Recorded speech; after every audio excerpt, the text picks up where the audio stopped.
this is the most important information in existence for human beings right now, if they can remember that. But it does take time to establish all of that. Yeah. And what I really want to get across to this audience is they may not find that memory fast enough. And so in this change that we are about to go through, which if the Mayans are correct, we're talking about a pole shift, we're talking about major changes in the earth on levels that it's just extraordinary. And where governments are useless, religions are useless, everything is useless. The only thing that you have is your body and yourself and your family and people you love. And wherever you are is where you're going to be. There'll be no airplanes or cars or trains or any way of moving around except by walking. I'm staying here. Yeah, I know. That's why I'm not going anywhere. I'm staying here. Is this a good spot for that? Yeah, it is. But wherever you are is a good spot, because there's the simplest way of all is to practice moving into your heart space and really living from your heart.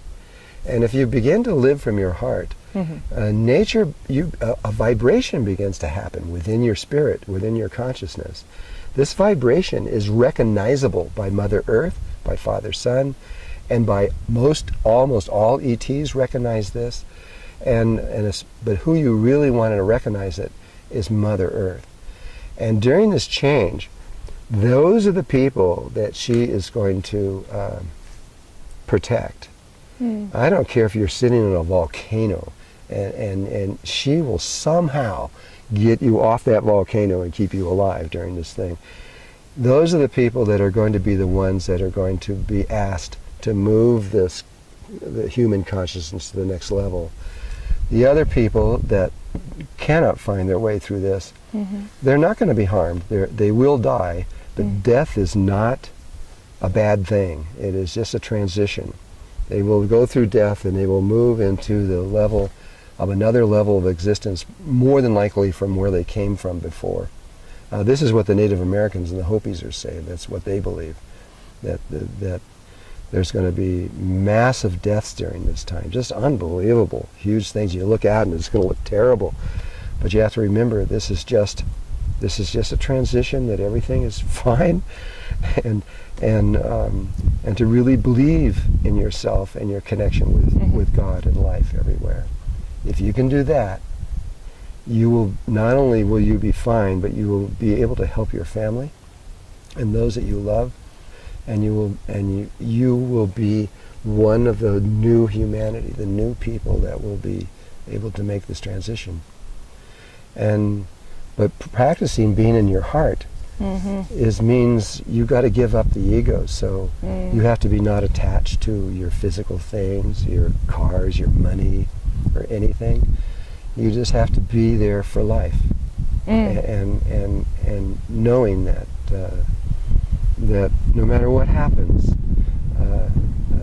life will be fine through all of this, and you will be fine through all of this. It's kind of a simplified version of it all. I'm still trying to understand exactly how to present this very simplified version of it, but it's really all there is that. If you can study Kriya Yoga or Kundalini Yoga, and that they also hold the key, but Tibetan Buddhist also holds the key. Certain forms of Sufism also holds the key. And there are many indigenous tribes in the world that know exactly what we're talking about. I mean, to them, you're now talking their language. They understand this. You know, we think we're so evolved. There are indigenous people that are so far above anybody human on Earth that is crazy. There are people in Colombia living up at about 16,500 feet inside of mountains that glow in the dark and float off the ground about a foot. Those people are keeping us alive, keeping us more than anyone else. They're the ones that are keeping the world from going into total chaos. And they're the same ones that there are people that want to destroy them because they don't understand who they are. And it's really a shame. They won't destroy these people have gone beyond their ability to be destroyed, but still.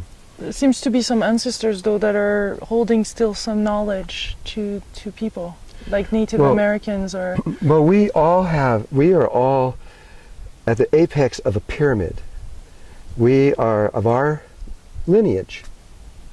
And all of our lineages go down into all the lineages. You get down to the base and it's all pretty much one.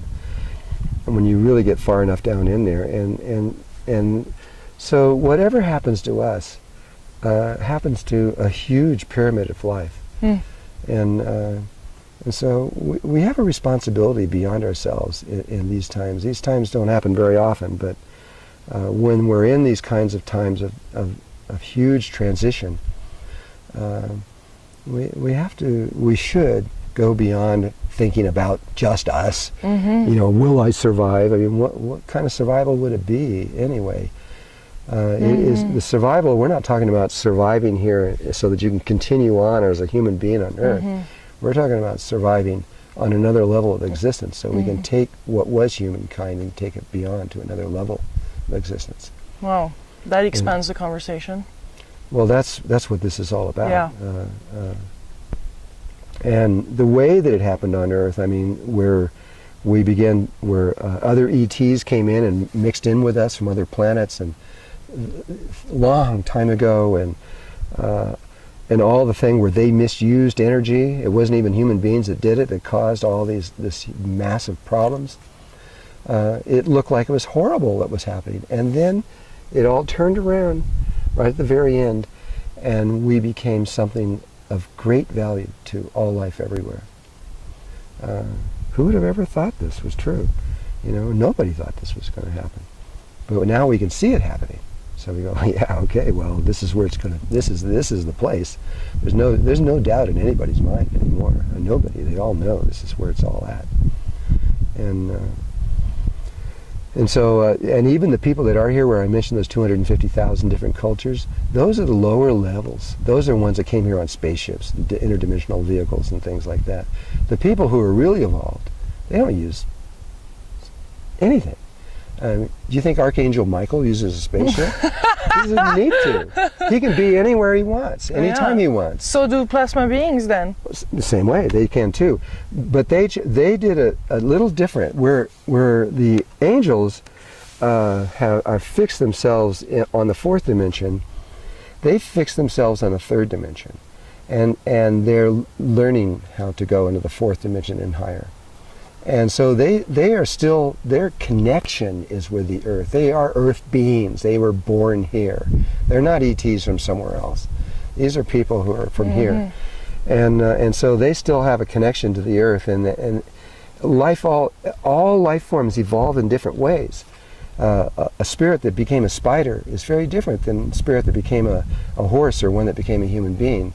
It's the same spirit, but we follow different possibilities leading us to these different ways of existing. But when you trace every single living thing back to its source, there's only one being. There's only one spirit. You know, and almost all life forms, all higher life forms know that. Lower life forms might come up with ideas that are of division, where something is different than something else, but they're not. And the highest truth of all is that none of this exists at all. The earth does not exist. The galaxies, the universe we're in, our bodies do not exist. All of this is a creation from spirit. It's an image. It's nothing more than what we might call a holographic image of life. It isn't really real.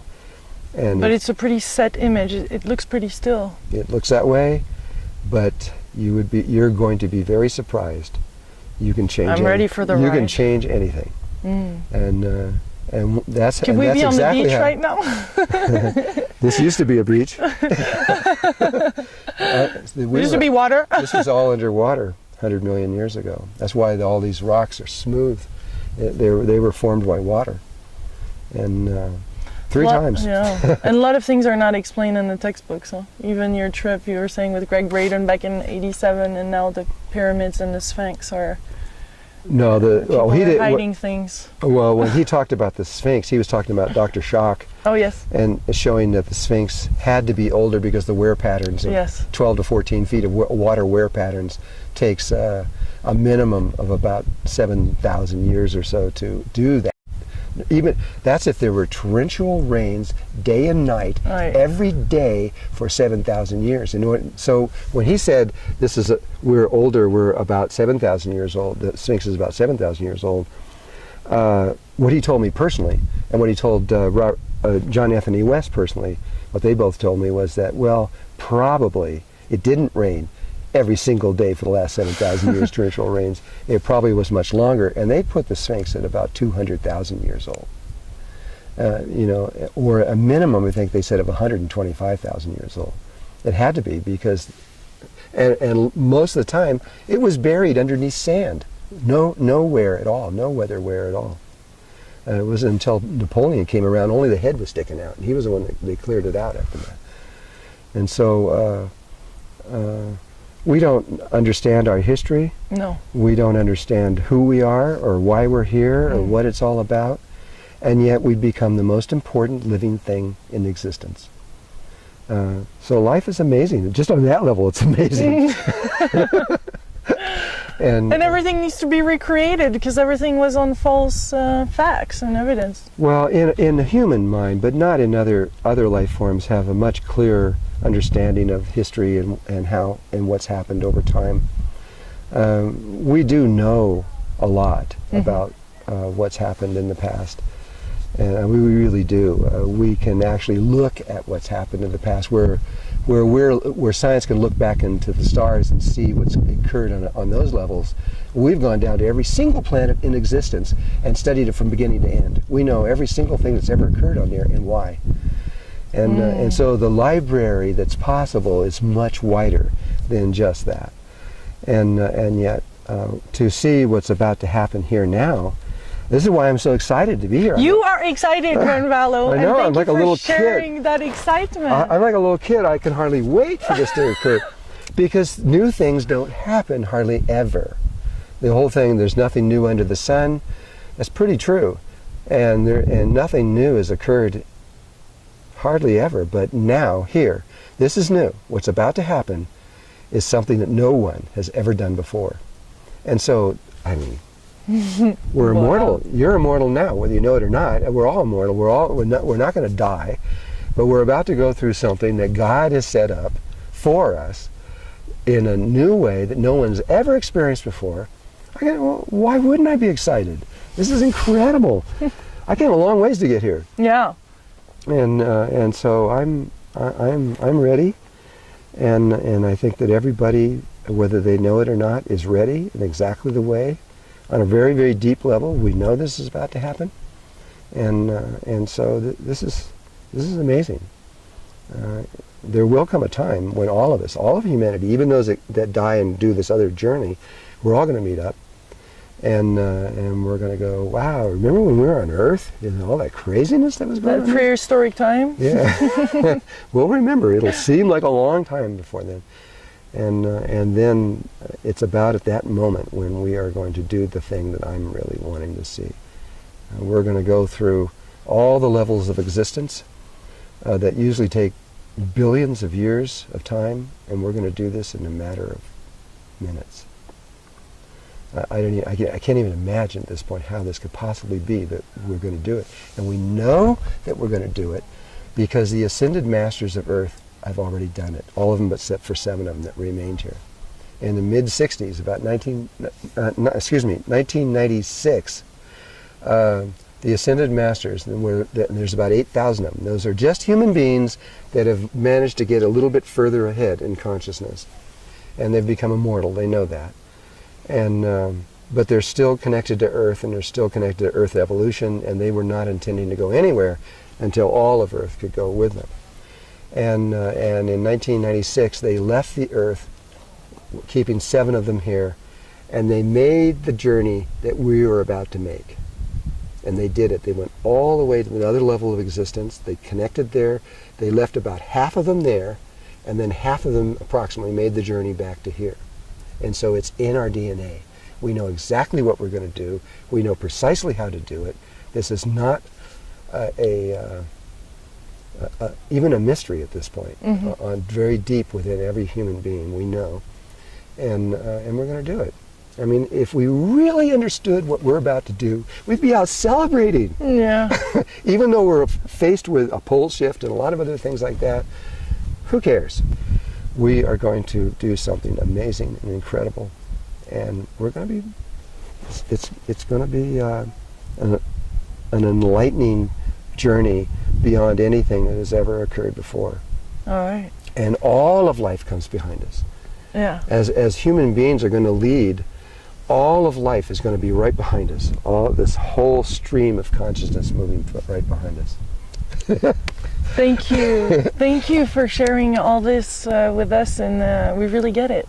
Yeah, good. The energies go through, and I'm sure everybody watching is delighted with this moment where, I mean, you're generous with your time, you are passionate, childlike, creative, awesome.